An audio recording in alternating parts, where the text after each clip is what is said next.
배반의 여름 시험에 나올 요소 여름의 동그라미 제목의 의미를 잘 보셔야 됩니다. 배반의 계절 여름. 뭘 그렇게 배반을 당했는고 이 배반을 경험을 하면서 성숙을 합니다. 그래서 여름 위에다가 뭐라고 적자? 성숙의 계절이라고 좀 적어줘. 3번의 배반을 겪게 되는데 본문에는 2번의 배반만 제시가 된다. 학교 수업 시간 여기까지 나갔습니까? 예. 그래서 그 자리까지 어떻게 빼실지는 모르겠지만 최선을 다해놔야 될 것 같아요, 여러분. 그러면 의문의 변동은 어때요? 의문의 변동 가능성 있어요? 쌤 생각에는 교체까지는 가능할 것 같아요. 교체. 그래서 내일 총정리를 일단 하기는 하는데 좀 상황을 짚어보고 한 번 더 총정리를 할 수 있으면 하도록 하겠습니다. 학교 시험 범위가 줄어들 것 같기는 한데 일단 배반의 여름을 한 반이 있으니까 여름에 성장의 계절 적으셨죠. 그래서 3번의 배반을 경험을 하는 여름에 꼭 배반을 경험을 하고 그 배반으로 인해서 성장을 하게 된다. 박안서의 배반의 여름 줄까? 범위? 오케이. 그러면 그 배반의 여름에서 나 있던 거 다 어디 갔지? 예. 네. 그래서 단편소설, 성장소설 별표 쳐야 돼. 성장소설 별표. 그리고 1인칭 주인공 시점 별표 3개. 이걸 아버지의 시점에서 우리 아들이 물공포증이 있어서 우리 아들이 나를 너무 영웅으로 생각을 해서 내가 냉정하게 아들을 가르쳐줬어 라고 얘기했으면 이 맛이 안 나. 나가 자신이 경험한 배반에 대해서 얘기를 하기 때문에 성장이 더욱더 잘 제시가 된다. 그래서 1인칭 주인공 시점이라는 거 꼭 기억하셔야 되겠습니다. 별표 3개. 현대의 여름으로 서울의 변두리. 자기 자신의 한계에다가 밑줄 끄시고 자기가 갖고 있었던 공포를 경험을 하고 우상을 계속 설정을 해. 얘가 자기가 내면이 부실하다 보니 계속 우상을 설정을 하고 그 우상으로부터 실망을 해. 그래서 그 실망 속에 이 친구는 뭐를 하게 된다? 정신적 성숙에다가 밑줄 3가지 에피소드에 공통되는 요소들을 보셔야 되겠습니다. 주제는 자기 자신의 한계와 우상의 극복을 통한 정신적 성숙. 특징 2가지. 회상의 형식인데 작품 전체로 보면 액자식 구성이에요. 에피소드가 액자 속의 내화라고 생각하시면 되겠습니다. 배반에 관한 에피소드 밑줄 한번 꺼주시고 점층적에다가 방점 빵빵빵. 7살 때 한 번의 배반, 초2 때 한 번의 배반, 고1 때 한 번의 배반. 이게 점층적으로 계속 더 성장하게 돼. 그래서 점층적에다가 빵빵빵. 그래서 2번에다가 이거 무조건 선지로 선생님이 치셨어. 기대한다. 우상화 시키는 거지.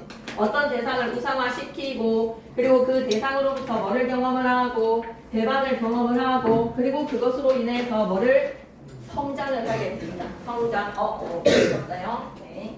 안타까운 시나리오가 네. 눈을 맞추고 있지. 없다라는 거를 표시를 하지. 계속 갑니다. 네네네네. 그래서 전체 줄거리 루이 동생이 비극이야. 비극. 루이 동생이 개천에 빠져 죽자 죄의식에 사로잡혀서 물을 무서워합니다. 물에다가 동그라미. 물이라는 소재의 의미 시험에 내면 된다. 시험 범위는 또 적고 진도는 천천히 나가고 있는 상황이라 이런 것들 다 선지로 만들 수 있습니다. 위에다가 공포의 대상. 내가 극복해야 되는 그 트라우마, 공포의 대상. 이를 눈치챈 아버지는 풀장의 나를 억지로 빠뜨리는 데에다가 밑줄 끄시고 좀 냉정한 교육이죠. 근데 나는 아버지가 자신을 죽이려고 했다라는 생각 때문에 앙심을 품게 돼. 앙심에다가 동그라미. 아버지는 동생 따라 동생을 더 좋아했으니까 내가 동생 대신에 내가 죽었어야 됐다고 생각하시는가 보다 라는 걸로 앙심을 품어. 하지만 이 앙심으로 인해서 이 앙심을 어떻게 해야 돼? 배반을 당했으면 극복하기 위해서 이를 악물어서 수영을 배워. 수영을 배우면서에다가 밑줄 아버지의 깊은 사랑에 감동을 합니다. 오해가 풀리고에다가 물결 표시. 나는 아버지를 가장 훌륭한 사람이라고 생각하면서 상시 되어버려. 가장 훌륭한 사람에다가 밑줄. 그래서 아버지의 그 제복을 엄청 멋있게 생각하거든. 윤기 나는 그 제복. 그 제복의 권위의식에 아버지한테 매료가 되고 매일 삼형제가 다녀오십시오 라는 경례를 붙인단 말이야. 그런데 아버지가 어느 날 초등학교 2학년 때 꼭 직장에 따라가자고 데리고 가셔. 직장에 따라간에다가 밑줄 그시고 그 아버지가 뭐라는 것을 수위인 것에다가 밑줄 그시고 아버지가 내가 생각하는 쪼다라는 넥타이 집단에게 굉장한 경례를 붙인다는 거에서 고만만마 실망을 하고 맙니다. 여기까지가 우리 본문 내용이라고 생각하시면 돼요. 고등학생이 되어서 그래서 쌤 생각에는 전체 줄거리가 주어졌는데 이걸 읽잖아? 그럼 무조건 시험에 나올 거야. 그리고 3인국에서도 본문 내용은 봄이랑 여름만 있잖아? 총정리할 때 다시 얘기할 건데 전체적인 구성을 보면 가을, 겨울이 있잖아. 가을, 겨울을 내실 수 있을 것 같아. 문장이 아니라 가을, 겨울에서의 내용적인 요소를 내실 수 있을 것 같습니다. 그건 총정리 때 더 강조를 할게요. 고등학생이 되어서 나는 아버지 대신 전구라 선생, 전구라에다가 동그라미 이름도 느껴지지. 그래서 얘들아 이게 우리가 두 번째 에피소드까지만 정리를 하고 끝내놓으면 시험 범위가 끝이 나는 게 아닙니다. 이거 시험 범위를 다 안 본 게 되는 거예요. 세 번째 우상시 대상까지 체크를 하셔야 되는 거예요. 전구라 선생, 전구라에다가 동그라미 위선적 인물입니다. 돼지꼬리 뿅 옆에다가 뭐라고 적지? 위선적이라고 좀 적어놓자. 되게 약자를 위하는 척하지만 오히려 약자를 짓밟으려고 하는 사람인 거야. 그래서 흠모를 해. 흠모에다가 밑줄 내 내면이 약하다 보니까 또 우상시 또 우상을 정했네. 그래서 뭐라고 좀 밑줄 끈다. 정구라 선생 흠모에다가 밑줄 끄시고 기대를 합니다. 아버지에게 정구라 선생의 위선과 위선에다가 밑줄 비열한 행적에다가 밑줄 정치인으로서의 그래서 무너집니다. 또 세 번째 배반. 무너짐을 느낀다 밑에다가는 배반이라고 좀 적어놓을까? 세 번의 배반. 그러면 여기에서 이제 점층적 배반의 콤보를 한 방, 두 방, 세 방을 겪고 나니 뭐를 깨달았지? 나 스스로가 단단해야 돼. 밑줄 긋고 갈게. 자신이 바로 서기 위해서는 스스로가 우상인 거야. 스스로 진정한 늠름함을 키워나가야겠다 에다가 밑줄 끄시고 이게 깨달은 바로 마무리가 되는 거죠. 괜찮습니까? 예. 그러면 등장인물 한번 가겠습니다. 이 캐릭터에 정구라까지 한번 포함시키겠습니다. 나, 아버지, 그리고 동그라미 하나 더 뽕 찍으시면서 뭐도 정구라도 한번 포함시켜줘. 정구라. 정구라는 뭐다? 위선적 인물이라는 거 하나 기억해놓자. 위선상. 우상의 배반을 경험하면서 점차 성장을 합니다. 점차 성장에다가 밑줄. 그래서 아버지는 나가 갖고 있는 편견을 극복하게 하여서 나가 성장할 수 있는 계기를 제공하는 인물로서 성장할 수 있는 계기를 제공해다가 밑줄 끄시고 아버지가 좀 냉혹하게 느껴지시죠? 하지만 그건 아버지의 깊은 사랑, 깊은 마음으로 일부러 겪게 함으로써 나를 성장하는 계기를 제공하는 인물. 그리고 2번에다가 별표 3개 반드시 시험에 나와야 된다. 아버지의 웃음소리 여러분만의 표시 있습니까? 무조건 출제 무출할까 아니면 시험 SH 할까? 무조건 나온다라는 표시를 강력하게 매겨주세요. 아버지의 웃음소리의 의미. 나가 배반을 느끼는 순간 아버지의 웃음소리가 낄낄낄입니다. 아버지의 웃음소리에다가 밑줄 그시고 단답형으로도 서술형 한 줄로도 너무 괜찮습니다. 이게 바로 뭐다? 배반을 당하는 순간 아버지가 짓는 이 웃음소리 나의 깨달음에다가 밑줄 성숙을 재촉에다가 밑줄 그래서 아버지가 뭐라고? 우상으로부터의 환상으로 벗어나라 밑줄 있다. 환상에서 벗어날 것을 촉구하는 소리에다가 밑줄 그냥 그대로 다 외워줘. 배반을 느끼는 소리에 되풀이 되었던 세 번의 웃음소리가 나올 겁니다. 깨달음과 성숙을 재촉하는 소리입니다. 환상에서 벗어날 것을 촉구하는 소리입니다. 그리고 작품의 구조에서 배반의 상황 풀자. 자신의 한계를 극복해야 되고 아버지의 직업 밑에다가는 수위라고 좀 적어줘. 수위. 가족을 벗어난 외부 세상이 있다. 그래서 가족을 벗어난 그러니까 우리 가족이 다가 아니구나. 외부적인 세상도 있구나라는 걸 눈을 뜸으로써 나의 정신적 성숙. 이제 딱 집중하면서 본문 내용으로 들어갈게요. 아버지가 풀장으로 가로 걷고 나는 안측으로 아버지가 바깥에 나는 안측으로 걸으면서 겁이 나서 아버지에게 꼭 매달렸다. 매달렸다에다가 밑줄 끄시고 매달다에다가 매달리다 피동이네요. 벼랑과 내 몸이 공중으로 붕 떴어. 나는 비명을 지르면서 아버지에게 엉겨 붙었다. 아버지! 그러나 아버지는 나를 가볍게 털어냈다. 털어냈다에다가 밑줄 끄시고 충격이지. 아버지가 나를 물에 빠뜨린 거야. 밑줄 끌게. 아버지의 배반 첫 번째. 털어냈다에서 아버지가 나를 물에 빠뜨렸습니다. 균이는 뒤에 바로 대각선에 있는 키다리 책상을 키다리로 만들길 바라. 나는 물속으로 조약돌처럼 밑에다가는 뭐라고? 비유. 풍덩 빠지면서 아버지의 각성의 소리 물결 가겠습니다. 낄낄낄 하는 아버지의 웃음소리를 들었다에다 물결 표시 크게 번호 1. 첫 번째 낄낄낄 하는 아버지의 배반의 웃음소리 나를 각성시키는 웃음소리 얼마 동안은 물속에서 죽을 기를 쓰고 허우적댔는지 몰라. 가까스로 풀장 가에 손잡이를 붙잡고 보니까 어처구니 없게도 황당하죠. 목 위가 물 밖에 나왔는데 발이 땅에 닿는 게 아니다. 그때까지도 아버지는 안 죽을 줄 알고 빠뜨린 거야.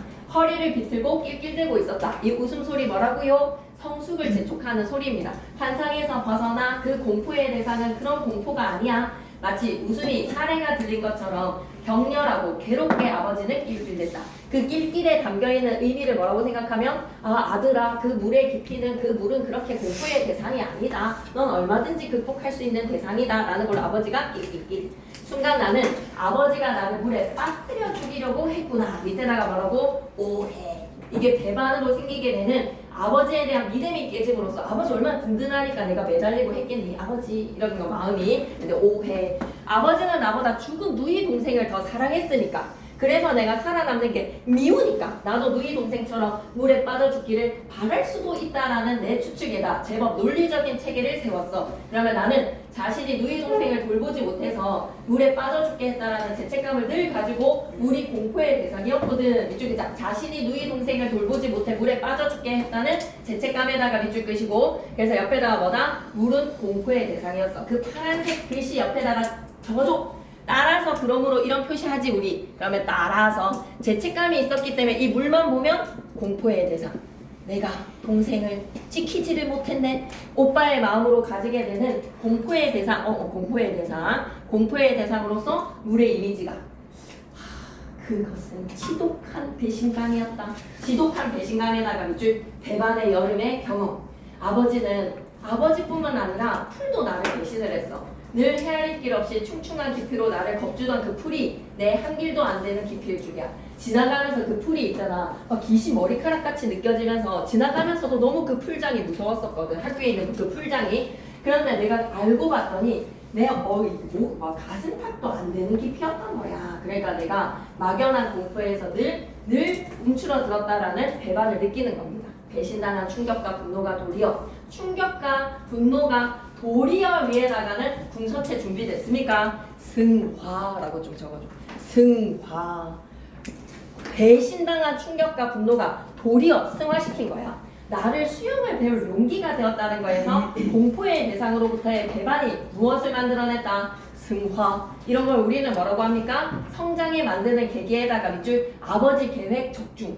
아들한테 이거 한번 해주면 아들이 이거 정신 차릴 것이라는 아버지의 계획 적중. 그래서 첫 번째 배신으로부터 나는 도리어 수영을 배웠다. 그해 여름에 처음 나는 자진해서 동네 교회당에서 가는 하계 캠프에 참가해서 수영을 익혔습니다. 처음에는 아버지에 대한 복수심으로, 복수심에다가 밑줄 이를 부득부득 달면서 물에 대한 공포감에 도전을 한다. 이쪽에다 공포감에 도전에다가 밑줄. 그런데 물개처럼 자연스럽게 물과 친해져 버렸네. 이렇게 첫 번째 배반을 겪고 난 후에 아버지에 대한 오해와 앙심도 저절로 풀렸습니다. 오해와 앙심 저절로 풀렸다에다가 밑줄. 첫 번째 에피소드 끝. 7살 때. 초2로 갈까요 이제? 7층인가 8층인가? 아버지가 오늘은 꼭 직장을 데리고 가시겠다라는 마음으로 회색 빛깔의 집 앞에서 아버지는 멎었다. 여기가 아빠 직장이란다. 큰 집이었지만 그 근처엔 10층도 넘는 집이 수두룩. 그래서 아버지의 직장이 약간 가볍게 좀 실망을 했대. 생각보다 너무 주변의 건물들이 화려해서. 아버지와 내가 문 앞에 서자 문이 자동문이죠. 나는 아버지를 위해서 문을 열어준 시중문을 찾아내려고 두리번거렸어. 왜? 아버지는 나의 우상이기 때문에 아버지를 위해서 누가 문을 열어주나 보다. 우리 아버지의 시중 드는 사람이 누구지? 라는 것으로 밑줄이자. 사회적 지위를 확인해줄 실체에다가 밑줄 끄시고 내가 생각하는 아버지의 사회적 지위에 대한 실체, 이거 기대가 있거든. 그러니까 아버지 직장에 온 거에서 그 기대로 우리 아버지의 단어가 좀 적절하지 않은 것 같아서 입을 막을게요. 시중을 드는 사람인구라는 거에서 궁금해했던 거야. 근데 없어. 아무도 찾지를 못했다. 아버지 시중 드는 사람 누구지? 저절로 열리는 문에 들어서자 제일 먼저 있는 방으로 아버지가 들어가셨어. 그 방은 드나드는 사람을 빤히 살펴볼 수 있는 큰 유리창이 달려있고 밑에다가 묘사라고 적어줘. 아버지가 작업하는 아버지의 하루 일과를 보내는 직장에서의 공간 묘사. 딱딱한 비닐 의자가 서너 개, 회색빛 포마이카 테이블과 전화가 있을 뿐. 밑줄 꺼줘. 내 인상은 뭐야? 생각보다 좁고 살벌한 방에다가 밑줄 듯.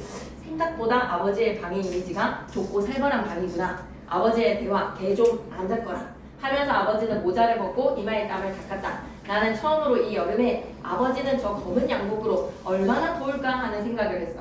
검은 양복에다가 동그라미 치시고 밑에다가 제복이라고 적어주시고요. 제복, 권이라고 생각했던 거야.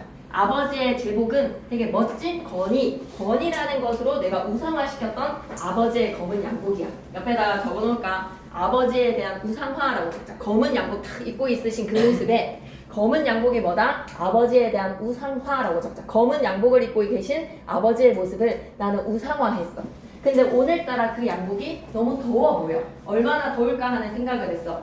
그러면서 장면이 전환이 됩니다. 자동문 밖에 새까만 차가 멈춥니다. 대머리까지 키가 작고 넥타이에다가 네오박스 치시고 천성이 쌤이 필기하실걸. 아버지가 입고 계시는 검은 양복, 수의옷입니다. 수의옷. 근데 그게 나에게는 아버지를 우상화시키는 요소였는데 이제 자동차 문이 열리면서 대마리가 까진 키가 작은 넥타이를 맨 쪼다가 등장을 했어. 넥타이에다가 별표 3개 치시고 이걸 나는 어떻게 인식했다? 쪼다들이 매는 넥타이라고 생각한 거야. 쪼다 티에다가 밑줄 끄시고 더럽더럽 나는 남자가 나타났습니다. 아버지는 즐거움을 하는 건 오! 회장님 오셨습니까? 라고 뛰어나가는 거지.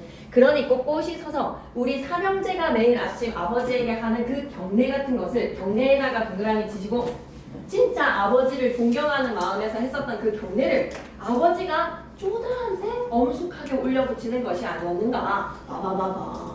바바바바. 왜 아버지가 이 쪼다한테 경례를 하는 것인가. 경례를 그 쪼다한테 엄숙하게 올려붙이는 것에다가 밑줄 끄시고 이 세상에는 너무 닫힌 눈으로 내가 아버지를 우상화했다라는 거야. 가족을 벗어나 외부의 세상에 있다라는 거에서 사회적인 지위 같은 것들이 얼마든지 있는 그 외부적인 세상에 내가 너무 몰랐구나.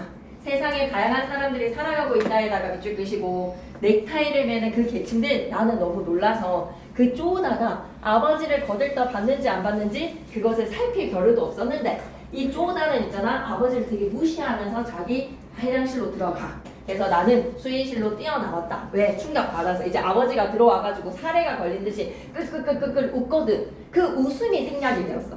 중략 부분 이후에. 근데 뒤에 있을 거야. 나는 수의실을 뛰어나왔는데 아버지가 막 하도 웃어서 있잖아. 그래서 내가 나왔어. 내 앞을 가로막는 문이 다시 스르르 열렸어. 나는 어느 틈에 건물 밖으로 밀려나 있었지. 밀려나 있었다에다가 밑줄 가볍게 아버지가 풀장으로 나를 털어내는 것처럼 나 다시 건물 밖으로 밀려나 있었다. 아버지랑 분리되었어. 그 순간 아버지는 나를 붙들지 않았어. 어디 가게? 라고 나를 붙들지 않아. 아니 또 한 번 팽개치는 기분이었어. 팽개쳤다. 밑줄 꺼줘. 팽개쳤던 것이다에다가 밑줄 꺼줘. 두 번째 배신감으로 나는 근데 두 번째 배신감은 이미 경례를 올려다 붙이는 거에서 배신감이 시작이 되었고 그 배신감으로 인한 독백이야. 나는 도시의 인파 속에서 몇 년 전에 풀 속에서 허이적 되듯이 허이적 몇 년 전 풀 속에서에다가 밑줄 끄시고 약간 경험의 중첩이죠. 위에다가 적어놓을까? 경험의 중첩. 두 번째 배반으로 인해서 첫 번째 배반이 떠올랐어. 위에다가 뭐라고 적어야 된다고? 경험의 중첩.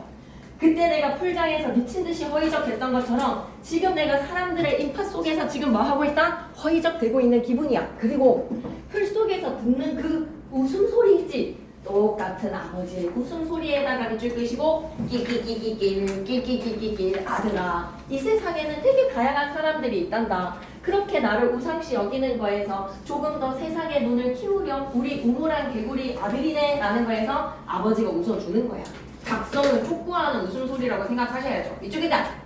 깨달음과 성숙을 재촉하는 소리에다가 밑줄 끄시고 아들아 나는 그렇게 대단한 슈퍼맨이 아니다. 사회적 지위가 그렇게 대단한 니네 아버지가 아니다 라는 거에서 아버지의 실체를 보아라. 아버지가 저렇게 넥타이 맨 사람들한테 어이구 오셨습니까 회장님 하는 아버지의 초라한 모습을 보아라 아들아 라는 거에서 아버지 되게 현실 교육 티다 티. 아버지 되게 현실 교육으로 아들을 깨우쳐주는 웃음소리 낄낄낄낄. 그래서 풀 속에서처럼 고독했어. 고독에다가 밑줄 그시고 어쨌든지 이 고독은 뭐다? 약이다. 왜? 이 고독으로 인해서 승화될 거니까 성숙될 거니까 업그레이드 될 거니까 풀 속에서처럼 이를 갈면서 아버지 이 정도였어? 이거밖에 안 되는 게 우리 아버지였어? 아버지에게 앙심을 먹었다. 철이 없으니까 앙심을 먹었다에다가 밑줄 끄시고 그러면서 장면으로 갈게요. 내가 고등학생이 되자 이제 고1의 정구라의 배반이 세 번째로 이어질 건데 잘려.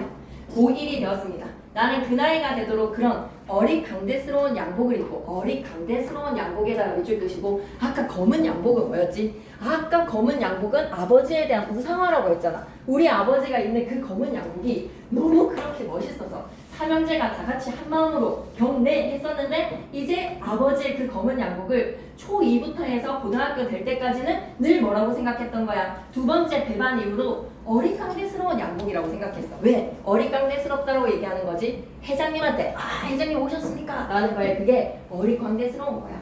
그 사람의 지위를 확인시켜 주는 거잖아.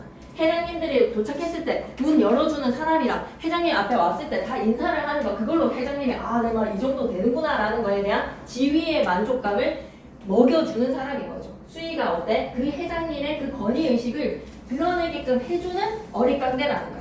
회장님이 그런 감정을 느낄 수 있도록 이거 최종 정리 때 한 번 더 날리겠습니다. 딱 정리해서 어릿강대스러운 양복에다가 밑줄 끄시고 수희 노릇을 해야 하는 아버지에게 이제는 뭐가 느껴진다? 연민에다가 밑줄 끄시고 앙심에다가 X 내가 한 단계 더 성장을 했어. 그런 아버지에게 내가 남은 거는 뭐다? 우리 아버지 이제야 알겠어요. 아버지의 그 고생을 이라는 것으로 아버지가 우리를 위해서 이렇게 밖에서 열심히 일하시는구나.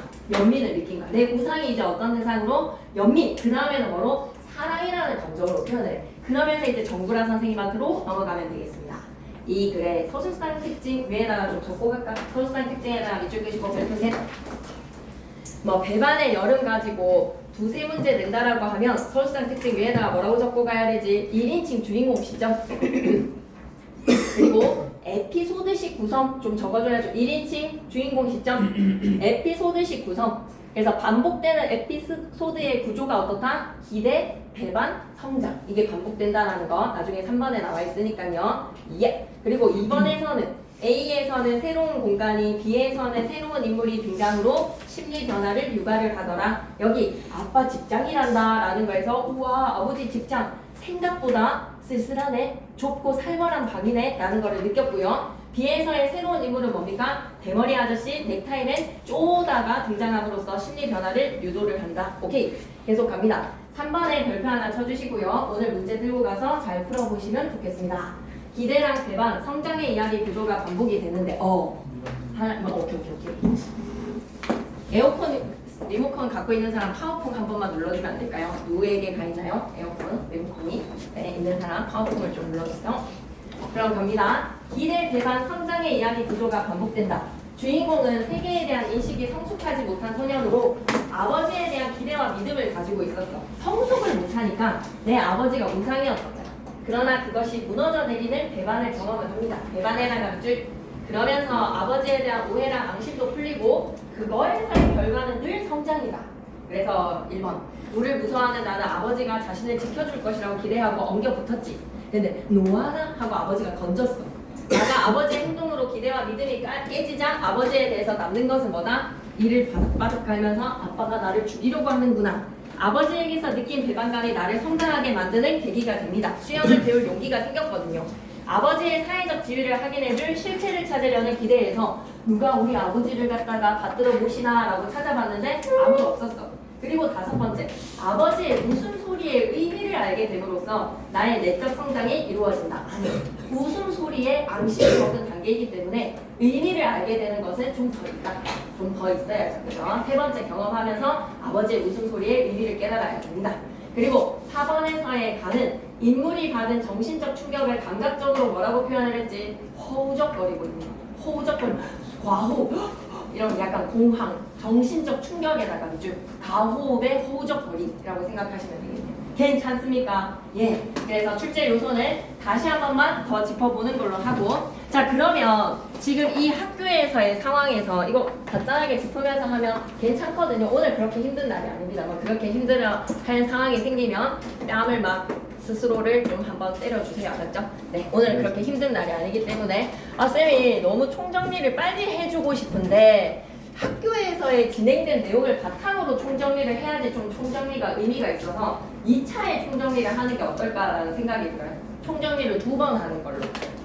그래서 내일 일단 총정리를 1단계를 하겠습니다. 내일 1단계의 총정리는 작품의 전반적으로 우리가 이제 진도를 나갔으니까 여러분이 이걸 꼭 아시면서 빙고 기출을 푸시라라는 의미로 총정리를 하는 게 낫겠죠, 그죠?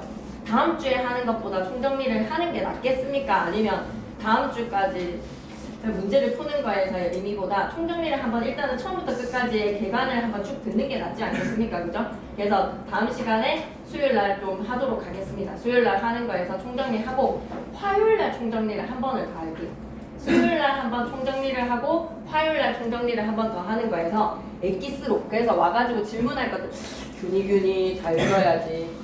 그래가지고 총정리를 한 번 하고 핵심 포인트 한 번씩 더 짚으면서 필기가 다 됐을 거야. 화요일에는 무조건 필기로 진도도 다 나갔고 범위도 다 결정이 됐으니까 그냥 어쨌든 김성경 쌤이 의문의 변동을 하신다라는 얘기는 하신 거지, 그지? 무조건 들어가는 거지, 의문의 변동은. 맞지? 오케이. 어떻게 하실 건지 참 기대가 되네.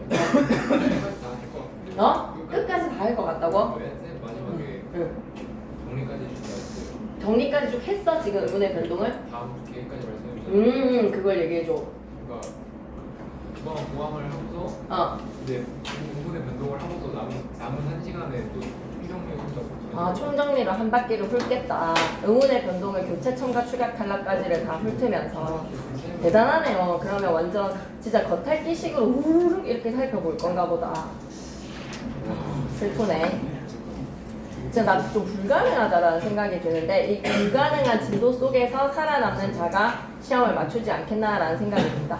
그래서 의문의 변동이 쌤 생각에는 그렇게 자세하게는 나오지는 않을 것 같은데 발음은 다 할 수는 있어야 되는 것으로 그러면 수요일날 의문의 변동을 해야 될 것 같다. 수요일날 그 교체까지 나가놨잖아요, 그죠? 그렇게 하고 화요일이 총정리가 돼야 될 것 같습니다. 화요일이 총정리가 되는 것으로 참 안타깝네요, 여러분. 그래서 의문의 변동을 쌤이 내일 엑기스로 좀 수업을 할 테니까 여러분 바로바로 영상을 확인을 하시고 문제 들고 간 거 다 확인하시고 김고기출의 의문의 변동만 풀어보셔도 돼요. 의문의 변동을 하되 깊이 있게까지는 하지는 않으시되 할 수 있게끔 딱 하면 되니까 쌤이 내일 의문의 변동하고 바로 영상 보낼 테니까 여러분도 의문의 변동을 하시고 일요일날 집에를 가잖아. 이게 더 비극적인 거예요, 소식은. 일요일날 집에 가는 게 쌤이 너무너무 지금 가슴이 좀 아프거든. 일요일날 좀 일찍 올 수 있으면 쌤이 대기를 하고 있을게. 쌤이 일요일엔 수업이 없어. 그날 또 공교롭게도 일요일날 쌤이 수업이 없는데 진도를 다 나간 애들이어가지고 자율 출석이어서 수업이 없거든. 그러니까 여러분이 좀 와가지고 차라리 쌤이랑 조금 더 하는 거에서 개별 질문이나 이런 것들을 하는 거에 한 오후 3시, 한 5시 이렇게만 도착을 해도 한 3, 4시간을 하고 갈 수 있지 않나라는 생각이 좀 들거든요. 그래서 그 셔틀을 타고 내려와서 막 9시에 도착하는 이런 것들이 어쩔 수는 없기는 한데 웬만하면 시험 기간이니까 좀 와가지고 쌤이랑 할 수 있으면 더없이 좋겠다라는 슬픈 생각이 좀 드는 것은 의문의 변동이 다 들어가지 않을 거라고 쌤은 좀 믿었거든요. 교체까지. 왜냐면 작년에 그렇게 다 들어간다고 했다가 교체해서 잘렸어. 근데 그렇게 말씀을 하셨다라고 하면 어떻게든 진도를 떼시지 않겠나. 그리고 시험 치는 주까지도 진도 좀 나가는 거였지, 그러면.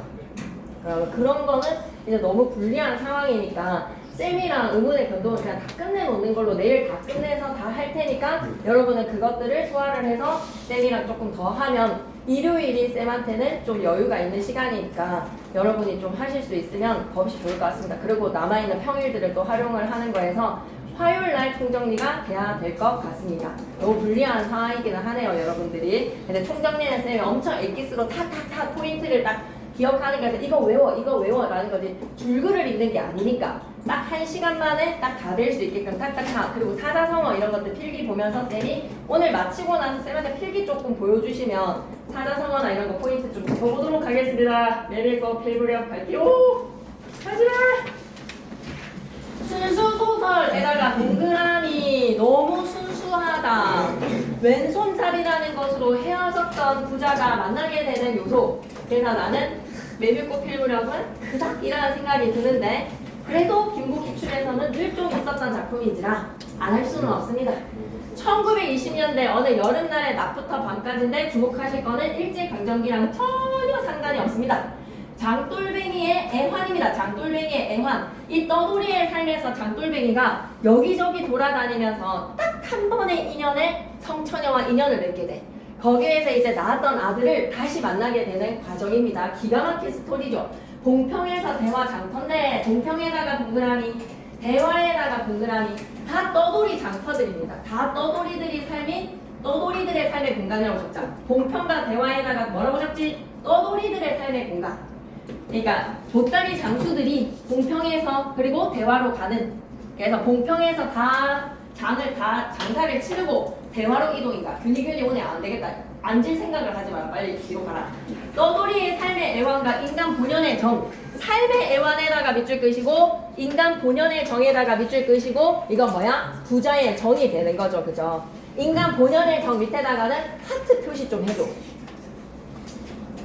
아들을 만난 거에 대한 그 뜨거운 감정 가겠습니다. 천재의 이야기가 우와 동의의 입으로 과거의 사건이 제시가 돼. 과거의 사건에다가 밑줄 끄시고 동의가 엄마와의 스토리를 들려주고 그리고 이 허생원이 단 한 번 성처녀와의 그 러브 스토리를 겪었던 그날 밤의 이야기가 과거 해상으로 전개가 되기 때문에 서술상의 특징 굉장히 중요합니다. 교차되며 서술에다가 밑줄, 서정적에다가 밑줄, 시적인 표현에다가 밑줄 끄시고 기가 막힌 장면이 나오거든요. 2번에다가 별표 3개, 밑에다가 궁서체 준비됐니? 낭만적 분위기라고 적어줘. 봉평에서 그 메밀꽃이 핀 밤하늘에 달밤이 비치는 거에서 소금을 뿌려놓은 것 같다라는 그 유명한 장면이 있거든요. 서정적이고 시적인 표현으로 서정성을 부각시키는 밑에다 뭐라고? 낭만적 분위기. 전체 줄거리 갈게. 허생원에다가 동그라미. 평생 장터를 떠돌아다녔던 장돌뱅이야. 장돌뱅이에다가 밑줄 떠돌이야. 이 마을 저 마을. 어느 날 봉평장에서 대화 장터로 가기 위해서 친구 조선달에다가 동그라미 동이랑 동행을 하게 돼. 동이에다가 동그라미 일렬로 걸으면서 말이야. 달밤에다가 별표 돼지고리뿅 옆에다가 뭐라고 적자? 낭만적 분위기.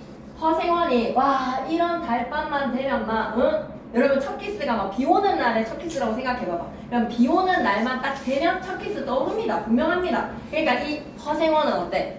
달밤에 딱 단 한 번에 그때까지 그냥 그 이후에 전무후무인 거야. 전무후무. 전에도 없었고 뒤에도 없었던 단 한 번에 딱 이 사랑의 달밤. 그러니까 달밤이 딱 뜨고 나면 이 러브스토리를 조선달의 귀에 못이 박히도록 들어왔거든. 얘기를 안 할 수가 없어. 달밤이 되자 허생원은 젊은 시절 성서방네 처녀와의 하룻밤 지냈던 일을 또다시 회상을 해. 회상에다가 밑줄 그리고 단 한 번의 사랑이었거든. 그러다가 제천에서 근데 이 이야기를 회상을 해서 조선달한테 얘기를 할 때 동의는 이야기를 듣지를 못합니다. 맨 뒤에서 걸어오기 때문에 1년의 가로 길이 너무나 폭이나 좁아가지고 말을 끌고 가다 보니까 맨 뒤에 동의한테는 확정히 안 들린다라는 표현이 나옵니다. 동의는 이 아버지의 러브스토리를 듣는다 못 듣는다? 못 들어. 근데 봉평? 성서방네 처녀? 혹시 우리 엄마? 이런 생각을 하지를 못해. 동의는 누구에게? 조선달에게 하는 허생원의 이야기를 듣지 못합니다.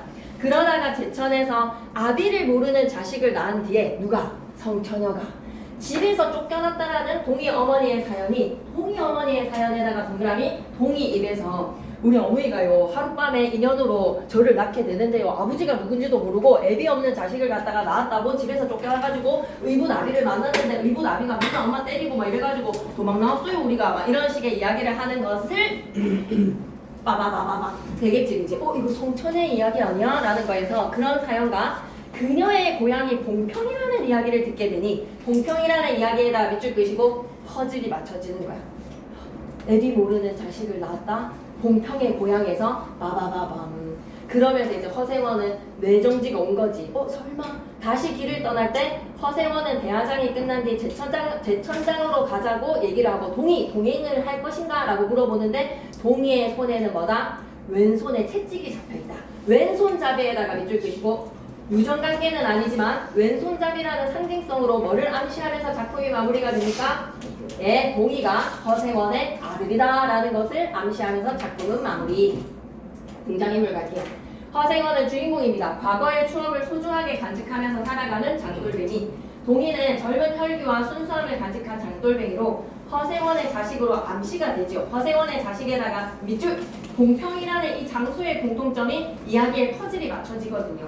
그리고 아버지의 핏줄이니까 역시 운명은 뭐였다? 장돌뱅이에다가 밑줄 장돌뱅이의 운명은 타고 태어나는 겁니다. 조선달 역시도 장돌뱅이, 원만하고 순박한 성격을 지닌 것은 달밤만 뜨면 그 지겨운 허생원의 그 러브스토리를 또 들려주는데도 허허허 하면서 들어주거든. 메밀꽃 핀 달밤의 기능에다가 무조건 출제, 무출할까요? SH 할까요? 실해야 됩니다. 메밀꽃 필 무렵 가지고 천사인셀이 시험 문제 내려면 이건 낼 수밖에 없습니다. 시적이고 낭만적 분위기에다가 밑줄 끄시고 묘사되는 장면들 한번 보자고잉. 허생원이 과거를 회상하기에 딱 적합한 분위기는 뭐다? 옆에다가 달밤 이라고 적어줘. 자연의 모습을 세밀하고 참신하게 묘사를 하니 와, 이 소설 정말 멋들어지는데 라는 것은 이효석 참 소설 잘 쓰는데 라는 거는 이 장면 때문에, 이효석 글 좀 쓰는데 라는 거는 이 장면 때문에 작품의 구조로 갑니다. 공평의 성서방네 처녀와의 추억의 이야기를 메밀꽃 핀 달밤을 매개체로 과거를 해상해요. 메밀꽃 핀 달밤 밑에다 뭐라고? 과거 해상의 매개체라고 좀 적어줘. 과거 해상의 매개체.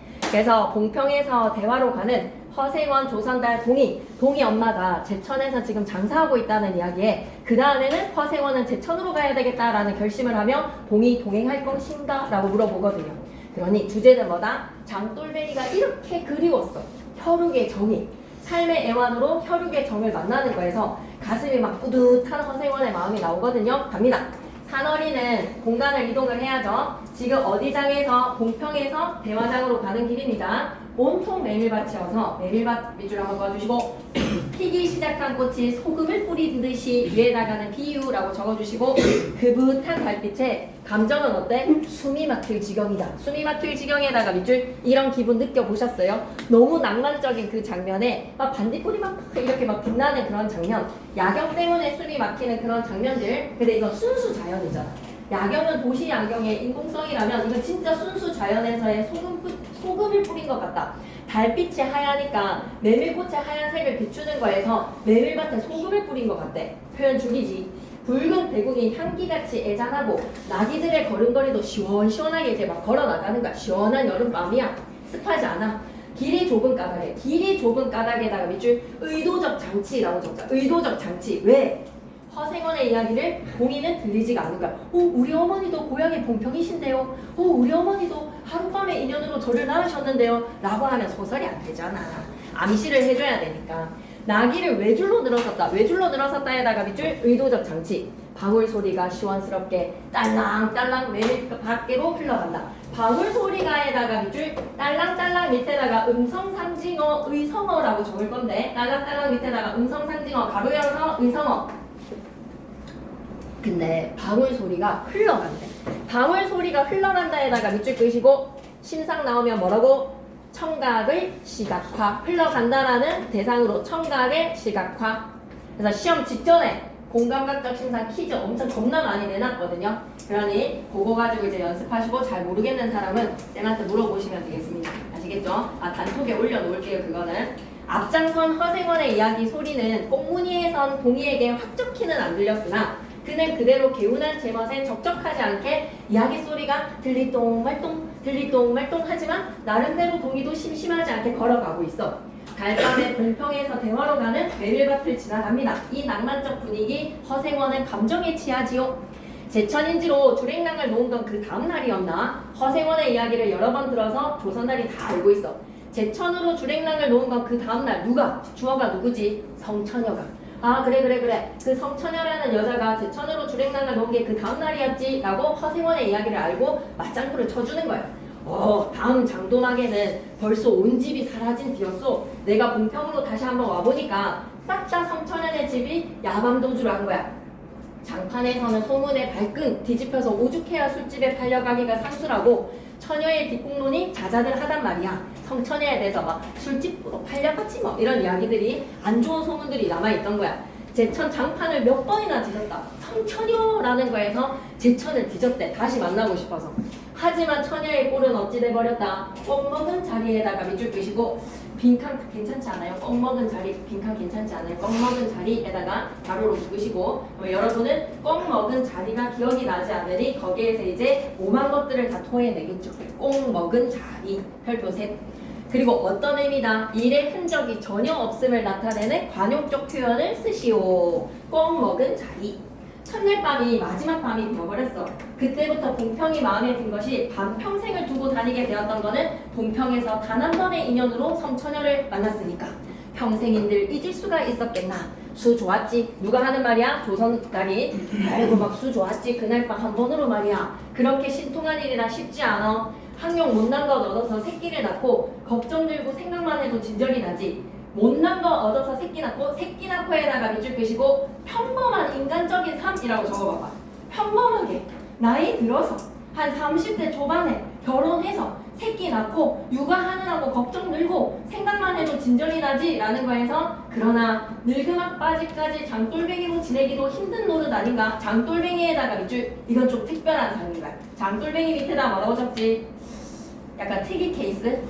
특이 케이스라고 적을까? 평범한 사람들은 새끼 낳고 그 새끼 낳는 거에 걱정 들고 진저리로 육아를 하면서 살아가는 게 평범한 보통의 인간의 삶이라면 나는 지금 장돌뱅인데 늦게까지 장돌뱅이로 지내기에는 참 어렵다. 난 가을까지만 하고 이 생애라도 하직하네. 생애와도 하직하려네에다가 밑줄 그시고 위에다가 뭐라고? 조선달을 하직할 거래. 뭐랑? 장돌뱅이 그만두려고 하는 거야. 이 생애와도 하직하려네 옆에다 뭐라고? 장돌뱅이 그만둘 거야. 조선달이라고 적자. 조선달 장돌뱅이 그만둘 거야. 왜? 너무 힘들어서. 계속 이장 저장 돌아다니는 게 너무 힘들어서 다리 힘이 이제 훅 털리거든. 대화쯤에 조그마한 전빵 하나 버릴 거야. 전빵에다가 동그라미 정착의 삶이라고 좀 적어줘. 전빵은 내가게를 가지는 거니까 여기저기 돌아다니는 게 아닌 전빵은 뭐야? 정착의 삶인 거야. 식구들을 부르겠어에다가 밑줄. 한마디로 조선나라 어떻게 살아가겠다고? 이제 평범하게 혈육의 정을 느끼면서 살아가겠다고. 혈육의 적으로 나 이제 배 그만 탈 거야. 왜 배 타는 사람들 얼마나 고독하겠어. 그리고 막 비행기 타는 사람들 나 이제 승무원 그만둘 거야. 막 이런 거랑 마찬가지입니다. 이제 직장 그만두고 정착하면서 살 거야. 한마디로 역마살이죠. 이런 거. 이 마을 저 마을 정착하지 못하고 살아가는 사람들 역마살 타고 태어났다 했잖아. 그지? 근데 그 역마살을 이제는 좀 정착하고 싶은 소망이야. 누가? 조선달이. 나 이거 왜 이렇게 자세하게 설명하지? 좀 중요한 대목이야. 내용 일치로 낸다라고 하면 이 멘트 지금 누가 날리고 있다고? 조선달이. 나 정착하고 싶어. 내 전빵 낼 거야. 식구들 부를 거야. 사시장철 뚜벅뚜벅 걷기랑 여간을 해야지 라는 거에서는 I'm tired. 이제 지쳤어. 나 이제 이 일이랑 하직할 거야. 그러면 누구는 허생원은 이렇게 얘기합니다. 옛 처녀에다가 별표 하나 칠래? 성서방네 처녀랑 만나면 같이 살까? 난 밑줄 끌게. 거꾸러질 때까지 이 길 걷고 저 달 볼 테야 에다가 밑줄 쭉 끄시고 떠돌이의 삶이 장돌뱅이의 삶이 운명이다. 운명에다가 밑줄. 두 사람의 가치관이 달라 지금 이 대목에서. 쌤이 지금 여기에 되게 머물고 있지. 엄청 중요해. 조선달은 전방 차려서 가족들 불러서 인간적인 평범한 삶을 살고 싶다고 얘기하고 후달거리는 이 다리로 뚜벅뚜벅 걷기랑 여간 힘들어서 말이야 라는 것으로 나 이제 그만할래 라고 조선달이 얘기하니까 뭐라 그래? 나는 성처녀 만나면 같이 살지 몰라도 거꾸러질 때까지, 즉 죽을 때까지 이 길 걷고 저 달 볼 거야 라는 것은 장돌뱅이의 유랑의 삶을 순응하면서 살아가는 거야. 그래서 성처녀 만나니까 이제 뒤에 스토리는 어떻게 될지 점점점. 산길을 벗어나서 어머나 큰 길에다가 별표 3개. 그리고 길이 좁은 까닭에서 기업 문장에 길이 좁은 까닭, 좁은 길이라고 바꿀 수 있지 않겠니? 길이 좁은 에다가 네모박스 별표 3개. 산길에서 길이 좁았잖아. 그러면 산길 옆에다가 또 다시 내려와줘. 산길 벗어나서 큰 길에서 산길 옆에다가는 좁은 길. 이때는 어떻게 들어섰지? 앞에는 조선달인지 허생원인지는 모르겠어. 본문에서 안 드러났거든. 근데 어쨌든지 맨 뒤에는 누구야? 동이야. 그래서 허생원과 조선달의 이야기가 확적히 들리지 않는 외줄의 길에서 큰 길로 트이면서 이제 대화가 서로가 이루어지는 거야. 세 사람이 다 대화를 나누게 됩니다. 큰 길로 튀어졌다라는 거에서 행렬의 변화에다가 밑줄. 시험 낸다면 이거 내고 뭐를 내겠노? 행렬의 변화에다가 밑줄. 꽁무니의 봉이가 이제 앞으로 치고 온 거야. 그래서 나귀들이 가로로 늘어섰다. 외줄에서 어때? 외줄로 늘어섰다. 기업 문장에서 외줄로 늘어섰다에다가 밑줄. 산길은 외줄로 늘어섰다. 그리고 큰 길은 뭐다? 가로로 늘어섰다. 두 개 비교하세요. 의도적 장치. 이제 동이가 앞으로 나와서 대화에 참여를 합니다. 그러면서 동이한테 말을 거네요. 총각, 젊잖아. 한창이잖아. 충주집에서는 그만 실수. 충주집에다가 네모박스 주마. 포차 이름. 봉평에서의 포차 이름. 충주집에서는 그만 실수를 해서 그 꼴이 되었으니 더럽게 서운하게 생각하지는 마 라는 것은 뺨을 막 올려버렸거든.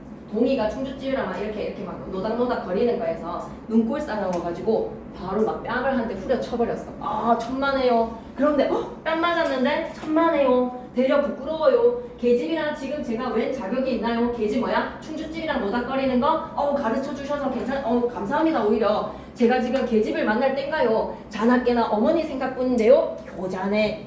효놈일세. 어머니에다가 동그라미 이러면서 어머니 얘기를 하는 거야. 그래서 충주집이랑 노닥거리는 게 눈꼴 살아와서 왜 좀 충주집이 허생원의 마음속에 좀 있었거든. 그런데 동이는 막 젊어가지고 충주집이 막 깨르르 하면서 막 친절하게 대해주니까 질투가 났는데 딱 보기 좋게 계기가 생겨가지고 막 뺨을 올려버렸어. 근데 되려 부끄러워요. 제가 계집이랑 노는 게 웬 제격인가요? 저는 어머니 생각밖에 없어요. 라는 거에서 허생원이 효도일세. 이야기로 실심해 한 끝이라. 실심 뭐야? 마음이 산란해나가는 줄. 왜? 성서방네 처녀 좀 생각났거든 오늘 밤. 동이의 어조는 한풀 수그러진 것이었다. 아비엄이라는 말이 가슴이 터지는 것도 같으나 제게 아버지가 없어요. 밑줄이다. 제겐 아버지가 없어요에다가 밑줄. 총각 어찌 그렇게 아버지가 없어. 피부치라고는 어머니 하나뿐인걸요? 라는 거에서 아비엄 이거 멘트가 이게 있어. 충주집에서 동이의 뺨을 후려 갈기면서 뭐라고 했냐면 네 애미가 이러는 거 알아? 라는 거에서 패드립을 좀 달렸어. 그래서 막 가족 건드리는 멘트로 너 엄마가 너그 아버지가 지금 네 충주집이랑 이렇게 노는 거 아나? 이 장도리뱅이로서 충실하지? 라는 거에서 한마디 한 거에 막 어머니를 생각하게 한 거에서 그 아저씨께서 뭐 이런 거지. 허생원 아저씨께서 삼촌 뭐 이렇게 부를 수도 있고 아비 어미라는 거에 멘트를 날리셨을 때 가슴이 터지는 것 같았으나 라는 거에서 뭐나 중주집에서 허생원이 동의를 나버렸을 때 너 엄마 아빠가 이렇게 네 놀고 있는 거 아나? 라는 거에서 큰 충격을 받았다. 제게 아버지가 없어요. 피부치라고는 어머니 하나뿐인걸요. 그러니까 돌아가셨나? 그러니까 당초부터 없었어요. 당초부터에다가 이쪽 왜? 비정상적 출생이잖아. 성서방네 처녀랑 허생원이랑 한밤의 인연으로 그냥 허생원이 그 다음 장으로 가버리니까 성서방네 처녀 혼자 나왔잖아. 그런 법이 세상에 아비 없는 사이. 그럼 예수 그리스도 막 이렇게 되는 거잖아, 그지? 생원과 선달이 야단스럽게 껄껄껄. 야, 상식적으로 말이 안 되니까 아저씨들이 놀리는 거야. 야단스럽게 껄껄거리다가 밑줄 끄시고 에이 애비 없는 사람이 어딨어? 하니까 동이는 정색을 해. 아니에요 진짜예요 하고 우길 수밖에 없었다. 부끄러워서 말하지 않으려고 했지만 정말이에요. 제천촌에서도 달도 차지 않은 아이를 낳고 어머니가 집을 쫓겨났어요. 우스운 이야기지만 그렇기 때문에 지금까지 아버지 얼굴도 본 적이 없고 고장도 모르고 지내요. 아버지 고향도 몰라요. 밑줄 끄자. 동이가 허생원의 아들일 수 있음을 암시에다가 밑줄 끄시고 제천 별표하는 천하. 아까 제천 장판을 다 뒤졌다라고 얘기했잖아. 제천으로 도망갔다라는 이야기에 그 다음날 장투막에 와가지고는 성서방네 처녀 가족이 도망갔다라는 이야기에 제천을 다 뒤졌는데 제천촌에서 달도 차지 않은 아이를 낳고 어머니가 집을 쫓겨났다. 제천이라는 거에서 기가 이만큼 커졌겠지. 그러니까 아버지를 본 적도 없고 고장도 몰라요. 고개가 앞에 놓인 까닭에 세 사람은 나귀를 내렸다. 고개가 나타났어. 이제 고개를 가려면 이제 나귀가 너무 힘들잖아. 나귀를 타고 고개를 건너가기에는 나귀가 너무 대잖아요. 대다 힘들다라는 뜻입니다. 둔덕은 험하고 입을 벌리기도 대근하여서 이제 심박 한 170 찍는다 지금. 이야기가 한동안 끊겼다. 나귀는 건듯하면 미끄러졌다. 둔덕이어서 허생원은 숨이 차서 몇 번이고 다리를 쉬지 않으면 안 되었다. 나이가 나이인지라. 고개를 넘을 때마다 나이를 알렸다. 내가 하고 싶었던 말이네. 나이를 알렸다에다가 밑줄. 고개를 넘을 때마다 오르막길이 너무 힘들어. 동이 같은 저문축이 그지없이 부러웠다. 왜? 너무 등등해. 그 등짝이 막 땀이 등을 한바탕 쭉 씻어 내렸다. 뒤에서 보니까 막 이 등짝이 너무 막 부러워서 아이고 하고 막 갔던 거야. 고개 너머에 개울로 도착했습니다. 개울에다가 별표 3개. 혈육의 정에다가 밑줄 끄시고 왜 개울이 혈육의 정을 느끼는 공간인지 주목하세요. 진짜 중요합니다. 송물살도 어지간히 샌데다가 발에 채이는 돌멩이도 미끄러워서 금시에 훌찍듯 했는데 잠시만 볼도 할 거 다 했지? 옆에 있는 거 다 했지? 그럼 넘어가면 되겠다. 나귀와 조선달은 재빨리 거의 건넜으나 조선달도 잘 건너갔어. 동이는 허생원을 붙드느라고 밑줄이다. 동이는 허생원을 붙드느라고 에다가 밑줄 끄시고 밑에다가 뭐라고 적지? 배려라고 좀 적어줘. 챙김의 배려인가? 이 나이 드신 동이 자기 뺨까지 때렸는데 너 엄마 아빠가 네 일하고 있는지 아나? 라고 이 한마디에 감사한 마음으로 이제 아저씨를 도와주는 거야. 동이가 좋은 젊은이지. 마음이 따뜻한 젊은이야. 따뜻한 인간미로 허생원을 붙드느라고 챙김의 배려입니다. 두 사람은 훨씬 떨어졌다. 조선단이랑 거리가 멀어진 거야. 그러면서 허허 이거 너무 중요한데 개울가가 나옴으로써 나귀와 조선단을 건너갔지만 동이가 허생원을 챙겨. 왜? 허생원 다리가 부들부들. 그래서 허생원이 미끄러질까봐 동이를 챙기면서 두 사람이 밀착관계. 자연스럽게 어머니에 대한 이야기를 나눌 수 있겠지. 왜? 제천이라는 키워드가 귀에 들어왔거든. 밑줄 그자. 조선단이 대화의 중심부에서 멀어짐에다가 밑줄 끄시고 조선단이 먼저 건너갔어. 그러면 나란히 걷는 두 사람, 허생원과 동이가 두 사람이 대화를 나눈다. 모친 친정이 원래부터 제천이었어. 웬걸요? 시원스리 말은 안 해주시지만 봉평이네. 봉평에다가 바바바밤 BGM 깔아줘야 돼. 여기서 내정지 모든 표정. 제천, 봉평, 봉평? 그래 아비 성이 뭐야? 알 수 있나요? 도무지 듣지를 못했으니까 내정지 그렇겠지 하고 중얼거리며 흐려지는 눈을 까물까물하다가 어머나 행동으로 내변심리. 허생원은 경망스럽게 발을 빗디디었다에다가 밑줄줄 놀란 심정이야. My son, I'm your father 하고 싶은 심정인 거지. 그래서 허생원은 경망하게 발을 빗디뎠다. 밑에다가는 간접 제시, 충격과 놀람을 간접 제시하는 구절입니다. 2번 문제 나올 것 같아요. 2번 문제 무조건 변형해서 2번 옆에다 출제 기억에서는 뭐다? 성서방네 처녀와의 추억 이야기 기억 위에다가 적고 가자. 허생원의 성서방네와의 성처녀라고 할게. 허생원의 성처녀와의 추억, 러브 스토리. 단 하룻밤의 그 꿈, 여름밤의 꿈이었어. 그래서 그 기억 문장이 외줄로 들어섰기 때문에 동의한테는 들린다, 안 들린다, 안 들린다. 그러면서 니은에서는 큰 길, 좁은 길에서 좁은 길은 산길, 니은에서 큰 길 좀 잠 오는 사람들은 이겨내봐봐. 니은에서의 큰 길로 가로로 들어서면서 동의의 스토리. 저는 아버지가 없어요 라는 거예요. 어떻게 아비 없는 사람이 있을 수 있나 라고 하는데 진짜예요. 어머니가 제천에서 달도 안 찬 저를 낳으시고 라고 얘기하는 거에서 동의 스토리라고 적죠. 동의 스토리 듣게 되고 디귿 옆에 조선날 먼저 갔네. 맨 앞에 허생원이었다 그지? 조선날 먼저 가고 둘이서 나란히 동의가 이렇게 잡아주고 혈육의 정을 느끼게 되는 둘이서 나란히. 그래서 더 구체적인 확인. 그래서 봉평과 제천이라는 퍼즐이 맞춰주는 순간 my son이라는 순간 내정지가 와서 발을 빗디든 겁니다. 예. 그래서 아들이다. 디귿은 뭐라고 표현할 수가 없네요. 그죠? 둘이서 나란히 제천과 봉평이라는 대화를 듣게 됩니다. 문제 풀어주시고 나중에 이거 쌤이 조금 더 얘기를 할게요. 아니다. 지금 풀고 가자. 이렇게 하면서 이겨내야 돼. 나중에 생방 훈련도 해야 되니까 지금 이 고통은 고통도 아니다. 기억의 행렬은 너무 좋다. 공간적 제약에서 비롯한 것이다. 위에다가 뭐라고? 좁은 산길이라고 적어줘. 좁은 산길. 니은의 행렬은 대화 참가자의 수에 영향을 미친다. 맞아. 참가자 수에다가 밑줄 끄시고 동의 참여. 디귿의 행렬은 두 부분으로 나뉘어진다. 맞습니다. 앞에 조선날, 뒤에 동의 허생원. 4번에 기억에 비해서 디귿에서 네모의 역할은 커진다가 아니라 기억에 비해서 누구의 역할이 커진다라고 얘기할까? 디귿에다가 X 하시고 누구의 역할이 오히려 커지지? 동그라미의 역할이 커져. 동그라미가 말을 많이 하잖아. 동그라미의 역할이 커진다. 동그라미 자기 스토리를 더 많이 얘기하게 됩니다. 기억에서 디귿으로 전개가 될수록 허생원과 동의의 거리는 가까워진다. 그래서 마지막에 제천과 봉평이라는 키워드가 합쳐지는 순간 내정지가 오거든요. 발을 헛디뎠거든요. 그러면서 이제 동의가 허생원을 업어줘요. 물에 빠져가지고. 그랬을 때 그 등에서 느껴지는 그 따뜻한 감촉, 혈육의 정을 느낍니다. 거기서 주제가 드러나거든요. 그래서 나중에는 도착을 해서 동의, 제천으로 함께 할 텐가? 라는 거에서 그 순간 동의의 손에는 뭐가 들려야 있다? 왼쪽에 채찍이. 그래서 왼손잡이 하나 기억하시면. 그래서 여기 본문 안에서의 문제 외에도 전체 스토리로도 얼마든지 천성희쌤이 스토리를 짐작하고 문제를 맞출 수 있는 게 나올 것 같아서 왼손잡이 강조하겠습니다. 왼손잡이. 넘어갈게요. 근데 왼손잡이는 어떻게 알고 있어요? 수업 다 들어서 왼손잡이를 알고 있어요? 그렇나요? 왼손잡이를 어떻게 알고 있었나요? 수업 시간 얘기를 하셨나요? 쌤이 중간 때 얘기 이거 중간 때 진도가 나갔었어. 이거는 이미.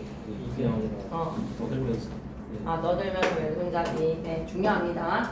중간고사 때 나는 미리 시험을 냈었네. 이런 얘기도 흘리셨으니 왼손잡이. 언급 좀 잘 기억해 주셨으면. 그러니까 그걸 바탕으로 선생님 수업 시간에 이런 말씀하셨어요 라고 하면 기가 막히게 예측해가지고 이렇게 탁 총정리를 한번 더 때려줄 테니까 좀 얘기를 많이 해주세요. 3번으로 갑니다. 떠돌이 장군인 허세원은 이곳에 3번 문제 한번 볼게. 수직으로 이동을 하며 거듭 시련을 겪은 후에 정착의 이유를 발견하게 되는 그 다음 공간으로 이동을 하더라. 어디에서 고기가 너무 힘들거든. 개울은 허세원에게 정착의 이유를 발견하게 되는 공간이다. 개울에다가 동그라미 치시고 정착의 이유를 발견에다가 밑줄 동의가 아들이라는 생각을 하게 되거든. 그래서 개울로 이동하기 전에 허세원이 거치는 곳이 어디다? 고개야. 고개에서 좀 전에 분명히 뭐라고 얘기했지? 나 거꾸로 질 때까지 이 길 걷고 저 잘 볼 거야 라는 거에서 장돌뱅이의 삶을 운명으로 수능을 했는데 고개를 건너면서 너무 힘들다라는 걸로 시련의 공간에다가 밑줄 그러면서 성처녀를 만나면 정착을 할 가능성이 높겠지요. 밑에 액자식 구성, 입체감, 암시, 정착 이런 거 모르는 단어들 잘 체크하고 카메라와 워커 마지막에 하자. 그래서 가고 싶은 사람은 가라 하자. 카메라의 워커 나 혼자 할 수 있습니다 라고 가고 싶은 사람은 가라고 하자. 8번에 돌다리에다가 별표 3개 내려줄까? 너를 막 내려달라고? 온도를 내려달라고? 오케이. 얘들아, 돌다리에다가 별표 3개. 혹시 리모컨 있어요? 여기 파워폰 한번 눌러주세요. 네. 파워폰. 돌다리에다가 별표 3개. 위에다가 적어놓을까? 가치관의 갈등이라고 적자. 부자지간의 아버지 앤드 창섭이의 가치관의 갈등. 쌤은 그냥 딱 돌다리 요거랑 대만의 여름 다 중요합니다. 근데 범위가 그렇게 많지 않으니까 나올 만한 요소들로 하면 안 나오는 소사 하나 빠지는 것도 있기는 할 것 같은데 다 잘 보셔야 될 것 같아요. 가치관의 갈등 적으셨어요? 네, 돌다리. 그래서 돌다리의 상징적 소재도 잘 보셔야 됩니다. 전지적 작가 시점으로 일제강점기 말인데 일제시대랑은 전혀 상관없는 농촌 마을을 배경으로 땅의 가치에 대해서 아버지와 창섭이가 서로 생각이 달라. 땅의 가치에다가 네온박스. 그래서 창섭은 땅을 투기의 수단으로 보거든. 아버지 아들 한번 밀어주이소. 양옥집 좋은 거 나왔습니다. 병원 확장해서 최고의 외과 의사가 되어 보겠습니다. 맹장 수술로로 1, 2인자가 되어 보겠습니다. 아들 좀 밀어주이소 라고 하는데 아버지는 삶의 터전인 천지만물의 근원을 땅을 사고 팔아 라는 거에서 인식의 차이를 보여줘. 전통적 가치관에다가 밑줄, 근대적 가치관에다가 밑줄, 명확하게 대립이라 와 이거는 진짜 단답형으로도 정말 손색이 없다. 이걸 완벽하게 이해를 해야 한다. 그래서 지금 좀 잠이 오는 사람은 10분만 딱 깼다가 카메라 워커 때 올라가. 그냥 차라리 내가 공부에 집중해야 될 것 같다. 그러면 이거 장면 자를 테니까 카메라 워커는 했었으니까 저 올라갑니다 라고 올라가. 차라리 지금은 집중해야 돼. 이거는 진짜 나와. 인물 간의 대화에다가 밑줄 그시고 따옴표고 서술자의 요약적 제시에다가 밑줄. 인물 간의 대화에다가는 뭐라고? 아버지 say라고 할까? 아버지 say s 붙여야 되나? says 해야 돼. 미안해. 영어를 되게 사랑하지만 좀 잘 못해. 서술자의 요약적 제시에다가 밑줄 끄시고 창섭 가치관이라고 부르죠. 창섭 가치관은 서술자가 요약적으로 제시를 한다. 왜? 서술자는 창섭이의 생각에 대해서 비판적이고 부정적이거든. 이걸 생생한 목소리로 듣고 싶지 않아. 그래서 창섭이의 가치관은 그냥 서술자가 서술로 벌벌벌벌벌 날려버려. 하지만 아버지의 이 생생한 목소리로 아버지의 가치관을 드러냅니다. 이건 정말 중요합니다. 인물 간의 대화 밑에다가는 아버지 가치관, 아버지 say s. 서술자의 요약적 제시는 창섭의 가치관. 전체 줄거리 갈게요. 아니면 본문에서 표시할게. 잘 모르겠는 사람은 맹장 수술의 권위자인 서울의 의사 창섭은 창섭에다가 동그라미 1920년대 의사 대단한 권위였겠죠. 아버지의 땅을 팔아 병원을 확장하려는 계획입니다. 아버지의 땅을 팔아 병원을 확장하려는 계획에다가 밑줄. 때마침 아버지가 딱 타이밍 좋게 밀어주셔야 되는 상황이야. 그래서 아버지 설득을 위해 땅 팔자고 고향에 내려옵니다. 땅 팔고 서울로 올라갑시다. 아버지 나이가 드셨는데 언제까지 농사를 지으시겠어요? 다 소장농을 줘버리고 저랑 같이 서울로 갑시다. 다시 서울 땅 사드릴게요. 돈 더 많이 벌어가지고. 창섭의 제안을 듣고 아버지는 단칼에 거절 X. 단칼에 거절하지 않아. 고민해본다고 해. 왜? 아버지가 아들을 존중하거든. 아들이 이렇게 용기 내가지고 아버지한테 하는 이 브리핑을 그렇게 건성으로 성의 없이도 대하지도 않아. 나중에 있어봐라. 아버지 돌다리 고치고 올게. 라는 거에서 나가셨다가 시간을 달라고 하시다가 단칼 아닙니다. 이거 내용일치에서 단칼에 거절했다 하면 땡. 결국 아버지는 땅을 팔 수 없다라는 것을 아들한테 생생한 목소리로 제시합니다. 밑줄 갈게. 아버지는 땅을 팔 수 없음에다가 밑줄 자신의 가치관을 역설을 뭐다? 힘력자의 말씀 설자 힘 주어서 아버지가 으악 토해. 죽기 전에 땅을 농민에게 넘기겠다는 아버지를 보면서 나 죽을 때까지는 이 땅 손에 만져야 된다. 창섭은 밑줄 끄자. 심적 거리감에다가 밑줄 끄시고 밑에다가 독립.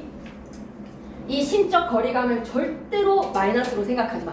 존중의 독립이야. 아버지는 아버지의 길을 농군으로서 사십시오. 저는 의술에서의 의사로서의 길을 걸어갑니다. 라는 일종의 이별의 마음, 심적 거리감은 존중의 이별인 거야. 존중의 거리감이다. 다음날 아버지는 고쳐놓은 돌다리를 세수를 하시며 땅을 지키는 삶이 옳구나. 그래 난 내일 가치대로 살아가겠다. 돌다리에다가 노박스 치시고 돼지고리 뿅. 전통적 가치관이라고 적어줘. 돌다리는 쉽게 만드는 나무다리와 달라.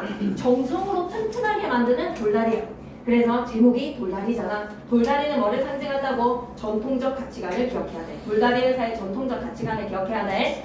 등장인물 한 줄 정도로 적는 것도 진짜 괜찮은데 단답형에서 한 줄 정도 적는 거. 두 인물의 가치관을 외우세요.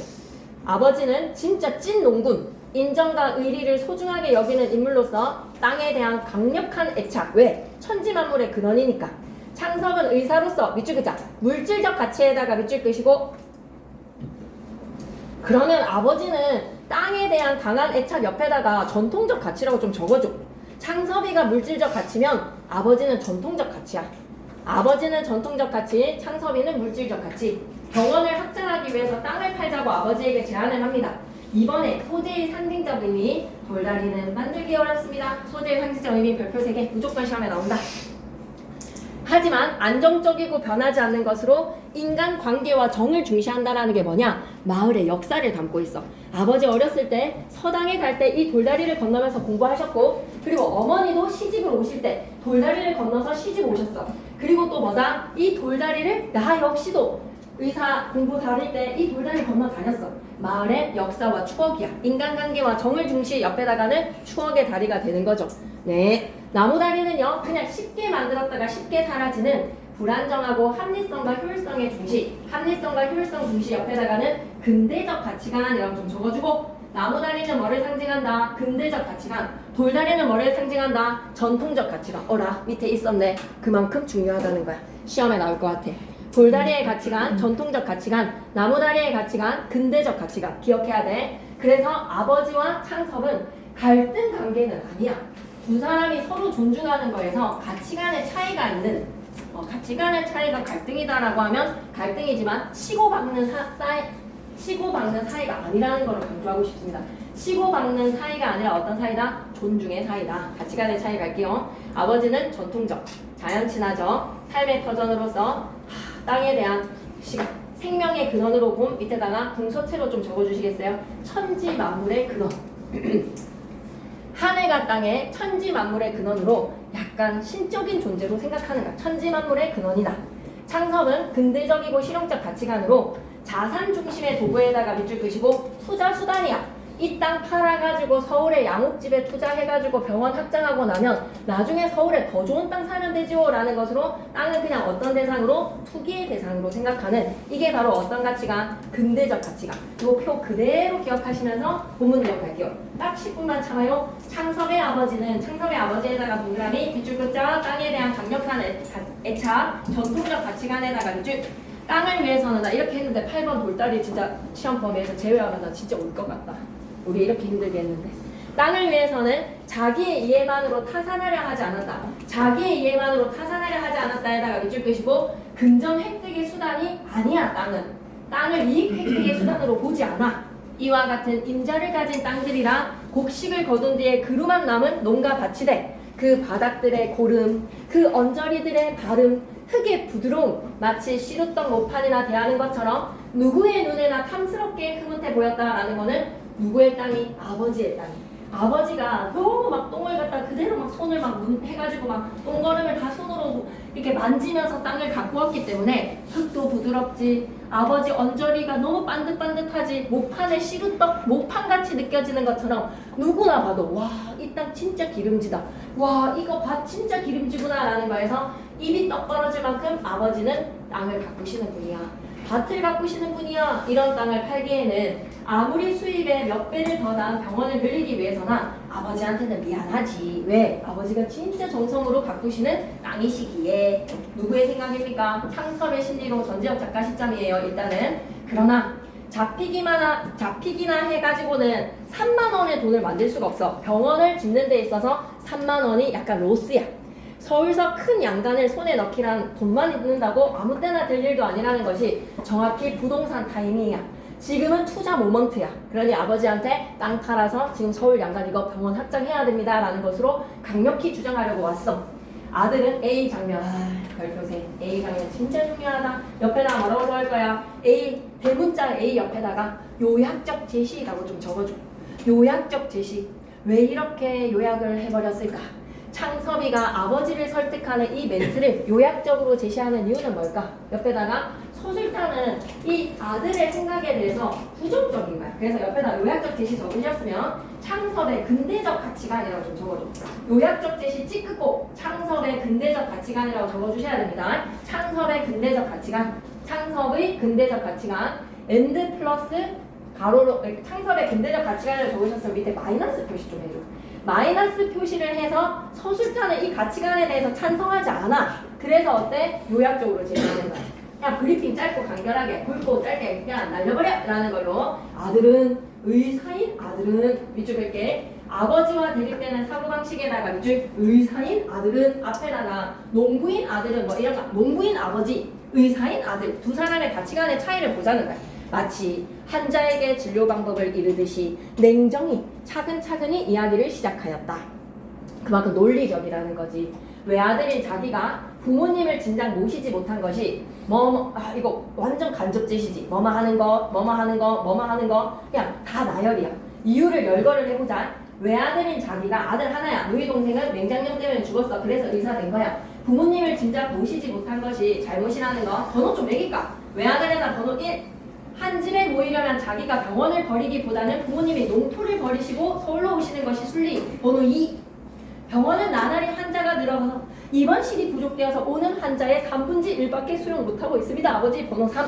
지금 시국에 큰 건물을 새로 짓기란 거의 불가능한 거 아니겠습니까? 일제강점기겠죠. 태평양 정제로. 번호 4. 마침 교통 편한 자리에 3층 양옥집 하나 났습니다. 부동산 모먼트. 번호 5. 인쇄소였던 집인데 전체가 콘크리트여서 방화 방공으로 가치가 충분합니다. 6. 3층은 살림집과 직공들의 합숙실로 꾸몄던 것이라서 입원실로 변장하기에 안성맞춤입니다. 아버지. 7. 각 층에 수도가스 다 들어옵니다. 아버지. 그러면서도 가격은 미쳐버렸네. 염합니다. 착해 가격이. 염하기는 하지만 32,000원이라서 지금의 병원을 팔면 15,000원쯤은 받겠지만 그것은 인테리어 비용, 기계 완비 비용, 집값 32,000원은 따로 있어야 되니 여기에서 번호 7입니까 8입니까? 8. 겉겉겉 나열하는 거야. 그래서 쌤이 번호를 열거시킨 거에 여러분이 꼭 열거법이라는 걸 기억해줘. 일목요연하게 아버지한테 지금 아버지 부동산 모먼트입니다 라는 것으로 일목요연하게 열거법으로 딱딱딱. 그러니 아버지 시골에 땅을 둔 데야 1년에 고작 아버지 골병 들면서 농사 짓는데 3,000원의 실리 떨어진다. 땅만 팔아다가 병원을 확장해 놓죠. 땅을 팔아다가 병원만 확장해다가 밑줄. 와, 창섭이의 보법이 다른 생각. 이건 뭐라고? 창섭이는 금전적인 거에서 머리가 보법이 다르다. 밑줄이다. 금전적 도구적 가치의 대상에다가 밑줄. 땅 팔아서 아버지 적어도 1년에 10,000원의 이익을 뽑아드릴 자신이 있습니다. 아들을 밀어주십시오. 돈만 있으면 땅은 이다메라로 서울에 가까이에 얼마든지 좋은 땅으로 사드릴게요. 그러니까 아버지가 그냥 땅을 좋아한다고 생각하는 거야. 서울 땅 사드릴게요 아버지. 더 좋은 서울 땅 사드릴게요 라는 거에서 거까지 여기까지 열건데 아예 서술어도 없지. 그냥 겉 그만큼 작가 너무나 잠깐 이름 갑자기 영상섭인이 누구지? 이태준이네. 이태준이 너무나 이때의 근대적 가치관에 대해서 막 그만하라 하면서 디스하고 싶은 가치관이야. 그러니까 뭐야? 이렇게 요약적으로 제시하는 거지. 아버지는 아들의 의견을 끝까지 봐봐. 아버지의 태도, 매너 밑줄 긋자. 잠잠히 들었다에다가 밑줄. 아버지의 아들의 의견을 존중해. 왜 아들이 뭐 다른 사업을 투자하는 거에서 카지노를 차리겠대 아들이? 술집을 차리겠대? 아니야. 아들은 지금 의술이야. 사람을 살리는 의술을 베푸는 아들이 이렇게 얘기하는 거에 아버지는 존중해. 아들이 다시 한 번 더 물질적 가치라고 나왔어. 점심이나 먹어라. 대답 유보에다가 밑줄. 장칼 거절이라는 내용 일치에 대해서 제발 그런 것들을 본문으로 확인하세요. 나도 좀 생각해봐야지 대답을 할 수 있겠다 라는 것은 쉽게 결정할 수 있는 일은 아니니까. 다시 게을로 나갔고 떨어졌던 다리돌을 올려놓고야 들어와서 다리돌을 올려놓고야에다가 밑줄 끄시고 돌다리를 정성스럽게 고침이라고 적자. 돌다리를 정성스럽게 고침에다 하나 적어줘. 다리돌을 올려놓고야 라는 거에서 아버지가 정성스럽게 돌다리를 고친다. 왜? 돌다리는 마을의 추억과 역사의 다리니까. 점심상을 받으시면서 자시면서 말씀하십니다. 요즘 사람들은 힘도 줄었나 봐. 그 다리 처음 놓을 때 내가 어려서 봤는데 어렸을 때 왜 그러니까 한마디로 증조 할아버지가 놓으신 거지. 불과 연화문에서 거들던 돌인데 장정 수십 명이 한나절을 씨름을 하다니 사람들이 힘이 줄었어. 나무다리가 있는데 그거 왜 고치시나요? 나무다리가 있는 거 왜 고치시나요? 별표 3개. 창섭한테는 나무다리라는 편안한 대상이 있다면 왜 돌다리를 불필요하게 고치시나요? 실리를 중시하는 창섭이의 태도. 그러니까 아버지가 너도 그런 소리를 하는구나. 나무가 돌만 하다든 너 그 다리에서 고기 잡던 생각 안 나? 고기 잡던 생각에다 번호 1 추억. 서울로 공부 갈 때 그 다리 건너서 떠나는 거 생각 안 나? 서울로 공부 갈 때 그 다리 건너서 떠나는 생각 번호 2. 창섭한테 관련된 추억을 상기시켜주지. 야, 시체 사람들 요즘 사람들 옆에다 근대적 가치관이라고 적어줘. 요즘 MZ들은 이라는 하는 멘트랑 비슷한 거야. 시체 사람들 밑에다가 뭐라고? 근대적 가치관의 요즘 사람들. 인정이라는 게 사람한테만 쓰는 건 줄 알더라. 사람한테만 쓰는 것이 근대적 가치관이라면 밑줄 긋자. 자연과 만물에도 인정을 갖고 대해야 하는 법 밑줄 긋자. 자연에도 인정을 갖고 대해야 하는 전통적 가치관에다가 밑줄. 야, 너 돌다리에 관련된 그 추억 그거 잊어버린 거야? 라는 거에서 야, 내 할아버님 산소에 상돌도 그 다리에다가 건너다가 모셔드렸어. 밑줄 긋자. 할아버님 산소에 상돌을 그 다리로 건너다 모셨고 에다 번호 3 추억 좀 기억해야 돼. 여기에 관련된 추억 첫 번째, 아버지가 고기 잡던 기억 아니야. 창섭이가 어린 시절 고기 잡던 기억. 서울로 공부 간 거 아버지 아니야. 서울로 공부 갔던 창섭이가 건넜던 다리. 그리고 할아버지 산소의 상도를, 그건 창섭이의 할아버지가 아니야. 누구의 할아버지지? 아버지의 할아버지야. 아버지의 할아버지. 그럼 창섭이의 증조 할아버지. 내용 일치 문제 나옵니다. 내 할아버님 상소의 상도를 그 다리로 건넜다. 번호 3번. 여기에서 내 할아버님은 아버지의 할아버지. 그리고 내가 천자문을 끼고 그 다리로 서당을 댕겼어. 번호 4. 네 엄마도 그 다리로 가마 타고 나한테 시집 왔어. 번호 5. 이 추억을 기억해줘. 창섭이의 추억, 아버지의 추억, 그리고 할아버지 상돌 옮기기, 그리고 와이프 시집 올 때 이 다리 건넜어. 나 죽거든. 아버지의 유언. 그 다리로 건너다가 묻어줘. 밑줄이다. 나무다리 말고 그 다리로 건너다가 묻어라에다가 밑줄. 아버지의 소시크. 시크하다. 난 서울 갈 생각 없다에다가 밑줄. 단호하게 제시에다가 밑줄. 네. 그리고 B 장면 별표 3개.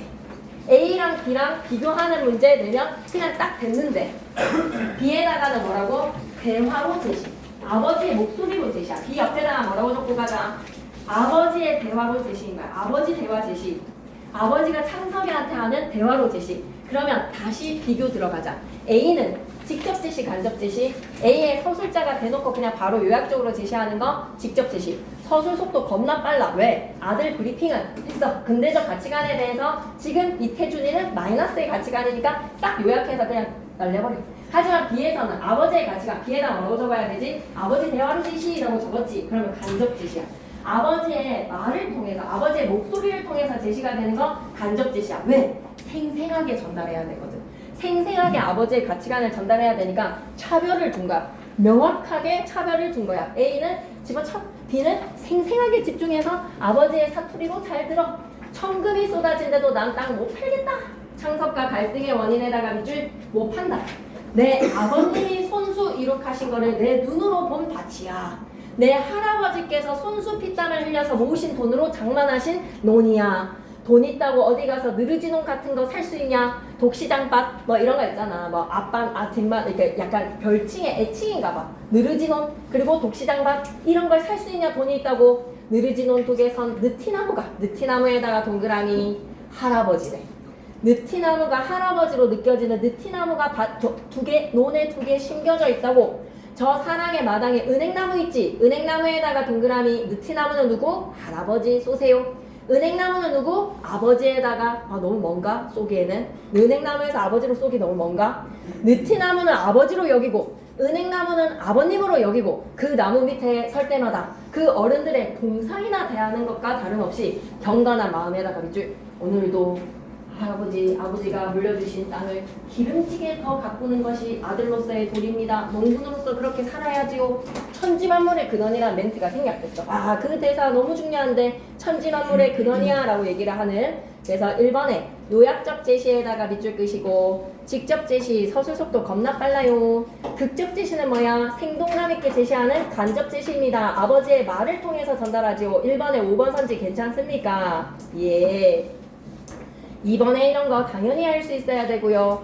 3번도 맞춰줄 수 있어야 됩니다. 자, A를 통해 창섭의 근대 가치가 붙어보시라. 다 괜찮은데 5번으로 가자. A, B를 통해서 합리성과 실효성을 중시하는 창섭과 합리성 위에다가는 실용성이라고 적어주시고 아버지에게는 뭐를 중요시 여긴다? 전통성을 중시하는 아버지의 태도라고 바꿔줘. 아버지는 뭐다? 전통성이야. 합리성과 실효성은 창섭이의 생각. 아버지는 뭐다? 전통성. 강한 애착. 모든 것의 추억과 역사를 생각하는 이런 걸 4번에서는 뭐라고 표현했지? 장소애라고 표현을 했어요. 장소애. 오케이. 그러면 일요일날 쌤이 거의 수업이 없어. 4시부터 5시 반밖에 없어.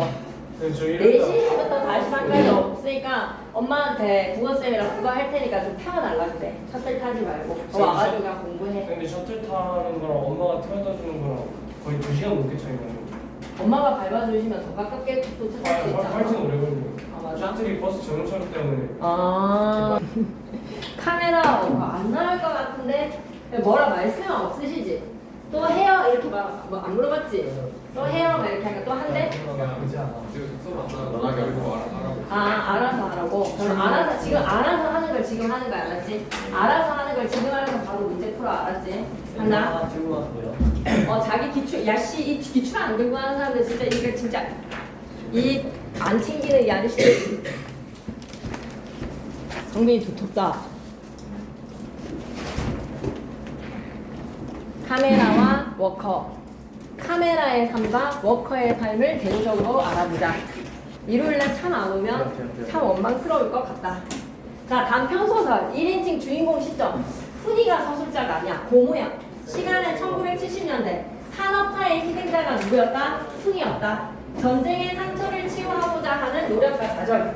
그래, 전쟁의 상처를 치유를 하려고 훈이를 고모는 가스라이팅을 시켰어. 자기가 원하는 방향의 카메라의 셀러리맨이 되었으면 좋겠어서. 하지만 훈이는 그러한 노력이 여실없이 뒷받쳐진다는 것을 보여주는 워커의 삶을 보여주죠. 특징, 상징적 의미의 카메라와 워커를 활용을 해서 주제의식이 효과적으로 드러납니다. 1인칭 서술자의 시점에다가 밑줄 끄시고 고모의 시각으로 내면 심리를 구체적으로 제시를 하거든요. 시험인데 이거 아예 안 볼 수는 없는 그 순간이 지금이라고 생각하시고 그냥 바로 문제풀이 가시요. 6.25 전쟁 오빠 부부를 잃은 나는 어머니, 조카, 훈이를 안정적인 삶을 누리는 사람으로 키우기 위해 애쓴다.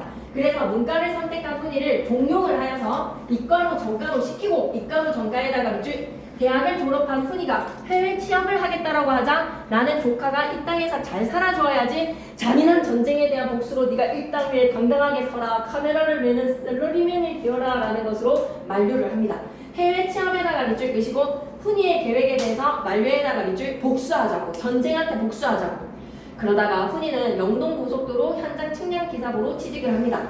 취직 후에 연락이 없는 훈이를 찾아 나선 나는 열악한 환경에서 정말 힘들게 생활하는 훈이의 모습을 확인을 하고요. 나는 훈이를 서울로 데려가려고 하지만 훈이가 강하게 거부를 합니다. 나는 서울로 돌아오는 길에 훈이를 키우는 과정에서 내린 자신의 결정이 들렸구나. 이쪽이다. 자신의 결정에 혼란에다가 밑줄. 그래서 캐릭터 파악합니다. 나는 전쟁으로 옷발을 입고 조카인 훈이가 안정된 삶을 사는 것에 대해 집착을 보이는 인물. 훈이는 전쟁을 직접 겪지 않은 채 부하가 된 인물. 고모인 나의 강요를 지긋지긋해하면서도 순응을 합니다. 카메라 워커 크게 별표 하나 쳐주시죠. 경제적 안정에다가 밑줄, 여가를 즐길 수 있는 여유가 있는 삶. 워커는 노동에다가 밑줄 끄시고 가난에다가 밑줄 끄시고 성실하고 근면하면 경제적인 안정을 누릴 수 있어야 해. 하지만 1970년대에 노동자들의 인권이 그리 유지가 되었습니까? 노동권이 인정받았습니까? 아니요. 좌절되는 현실을 훈이가 여실히 고모에게 보여준다. 어머니와 나는 한 번도 훈이가 대통령이나 장군이나 재벌이나 항공사나 그런 게 되기를 바란 적은 없어. 그냥 바라는 거는 평범, 안정, 정직하게 벌어서 먹을 수 있는 기술, 대기업에 붙어서 공휴날에는 카메라를 메고 카메라에다가 별표, 경제적 안정, 야외로 나갈 만큼의 삶의 낙을 누려라. 사람 사는 낙에다가 밑줄. 그런데 그나마도 쉽게 되어주질 않았지. 시집시험도 하도 여러 번 치르니 보러 가기라도 점점 서로 미안하게 되었어. 왜? 훈이가 학교가 좀 그래. 2년 가까이를 이렇게 지겹게 보내던 훈이가 어느 날 나에게 해외 취업의 길을 뚫을 수 있을 것 같다고 교재비로 돈을 좀 달라는 당돌한 요구를 했어. 그만큼 훈이가 하고 싶었던 거야. 해외 취업의 길에 나가줄. 뭐라고? 해외 취업? 그럼 외국에 나가 살겠다는 말이야? 그건 안 돼. 왜요 고모? 째째하게 돈이 아까워서요? 아니면 고모가 영영 할머니를 떠맡게 될까봐? 겁나서요? 할머니를 떠맡게 될까봐 에다가 밑줄. 오해지. 진짜 서운한 거야. 고모는 진정으로 훈이가 당당하게 안정적인 경제적 삶을 누리기를 바랐는데 자기가 할머니를 보살펴 주기를 바라는 마음으로 고모는 자기를 키운다라고 생각한 거야. 훈이는 두 개의 간략한 질문을 거침없이 당당하게 쏟아냈어. 마치 이 두 가지 이유 외에 딴 이유란 있을 수도 없다는 말투. 나는 뭐에 얻어맞은 듯이 아련해졌다. 나는 뭐에 어정하는 듯이 아련해졌다에다가 밑줄 끄시고 직접 지시, 인물의 심리. 너무 서운한 거야. 나를 그렇게 오해하는 거야. 내가 너를 키우는 이유가 할머니를 맡아주라는 이유로 난 그렇게 생각하지 않는데. 그 녀석 너 이 땅에서 내 눈앞에서 잘 살아주었으면 좋겠는 게 내 간절한 소망의 참뜻인데. 밑줄이자. 내 간절한 소망의 참뜻에다가 밑줄 끄시고 전쟁으로 인해서 고모는 생존의 위협을 느꼈어. 그러니 잘 먹고 잘 사는 삼시세끼 챙겨 먹는 그 삶을 훈이가 살았으면 좋겠다라는 생각이었던 거야. 지랄같이 무책임한 이 전쟁의 폭력성에 훈이가 그 삶의 증거로 복수해줬으면 좋겠는가. 안정된 삶을 누리는 훈이가 만들어 놓은 고아인 저 녀석을 온 정성을 다해서 남부럽지 않게 키우는 게 내 결코 어머니를 떠맡기고자 함은 아니었는데. 밑줄이다. 내 어머니를 떠맡기고자 함은 아니었음에다가 밑줄. 훈아 이래 고모의 마음을 몰라주는 것이냐. 고속도로 건설 현장에 채용된 훈이가 연락이 없자 나는 훈이를 찾아갑니다. 그까지 농땡이 칠 거 없다. 가자 서울로에다가 밑줄. 훈이의 구더기방을 보고 쇼크. 그래서 훈이 데리고 가겠어. 몸이나 성할 때 일찌감치 집어치우는 게 낫겠다. 그건 싫어. 왜 싫어? 훈이의 싫다는 대답을 나는 전혀 예기치 못했으므로 당황할 수밖에 없지. 나는 고모 더 비참해지고 싶어 에다가 밑줄. 왜 비참한 걸 보여주고 싶은 거야? 야 1970년대 사회가 이렇게 부조리한 사회라는 것을 보여주고 싶은 거야. 그래서 고모나 할머니가 철석같이 믿고 있는 그 기술 있지? 기술 동그라미, 정직 동그라미, 근면 동그라미, 어떤 보상이 되어 되돌아오나에다가 밑줄 똑똑히 보여주고 싶은 거야. 기술이나 정직이나 근면 같은 게 통용되는 사회가 아닌 1970년대의 부조리야. 어떤 보상이 되어서 돌아오나 밑에다가는 1970 부조리라고 좀 적어줘. 부조리한 건 뭐다? 노동자들의 노동 인권 유린당한 거. 그걸 고모나 할머니한테 보여주고 싶어서 나는 별한간 잘 될 가능성에 강한 집착을 느끼며 태도를 표현하겠다. 그렇지만 고모 잘 되게 하려고 너무 급하게 굴지는 마. 뒷돈 쓰고 빌붙고 하느라고 돈 없애고 자존심 상하고 하지 말란 말이야. 여기 와보니까 6개월만 기다리라는 그 임시직 신세로 3, 4년을 현장으로 굴러다니는 봐봐.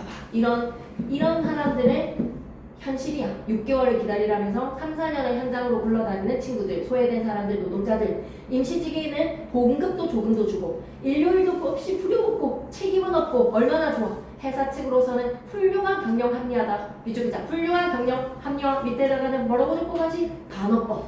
이거 꼭 기억해. 훈이가 왜 워커의 삶의 비참함을 자청한다? 부조리한 모순을 보여주고 싶어서. 훈이는 버스 정류장까지 나를 배웅했어. 진부까지 나가는 와늘 버스는 조처럼 오지를 않았어. 그동안 나는 뭔가 훈이에게 이야기해야 될 것 같은 심한 압박감을 느꼈어. 야 훈아 미안하다. 심한 압박감에다가 밑줄 자기의 생각이 틀렸다는 거. 훈이가 어느 정도 기술 대학 가가지고 배우고 이공계열로 가가지고 이과로 진학을 해서 훈이가 취업을 하면 카메라 메고 여가 생활을 즐길 수 있을 거라고 생각했지만 그게 안 된다라는 것에 실패. 나는 내가 여기까지 오는 동안 길이 나빠서 얼마나 고생을 하고 시간을 많이 잡아먹은 나를 과장해서 들려주면서 고속도로가 뚫리면서 서울서 강릉까지 얼마나 가까워지고 편안해지겠느냐. 너는 이런 국토건설 사업에 이바지하고 있다는 걸 자랑으로 삼아야 한다고 이야기를 했어. 이쪽이죠. 국토건설 사업에 이바지에다가 밑줄 끄시고 야 이거 뭐 한국신민 선언하는 거랑 마찬가지 않아? 태평양 전쟁에 이 누구라고 갑자기 그 일본의 그 사람을 위해서 목숨 바치는 거에 대해서 막 그런 부대 같은 그런 거 아니야? 국토건설 사업에 훈이니가 이바지를 하고 있는 거 자랑스럽게 생각해라 라고 하니까 훈이가 콧방귀 끼는 거야. 구역질 같은 소리로 웃기네에다가 밑줄 끄시고 고소로 대답에다가 밑줄.